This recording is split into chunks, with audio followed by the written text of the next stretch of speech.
Morning ka-behinds and welcome to my YouTube channel. Sana po ay magustuhan nyo yung mga short videos ko po. So, andito po tayo sa growing house namin.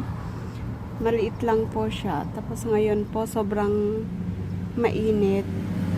Tapos, mahangin po. Kaya kung makikita nyo po ito, may mga nagda-dry na po sa kanila. Ayan. Ayan, medyo maganda. Kahit po dilig tayo ng dilig, pero dahil po sa sobrang mahangin, ganito po ang mga nangyayari.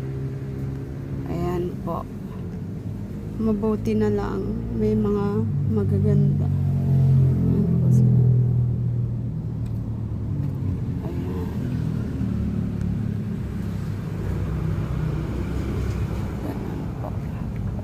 Check po natin yung yung brown oyster. So ayan po, brown oyster, pero it's light brown since mainit po siya.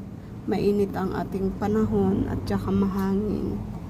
And katulad din sa mga white, may mga nagda-dry po.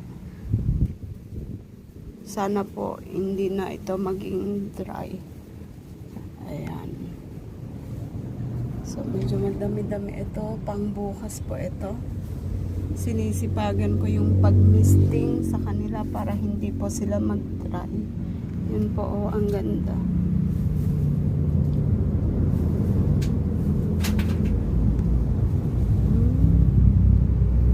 Ayan. So, hanggang dito po, mga ka-behinds ko. Sana mag-subscribe po kayo sa aking munting channel para makatulong din po. Thank you.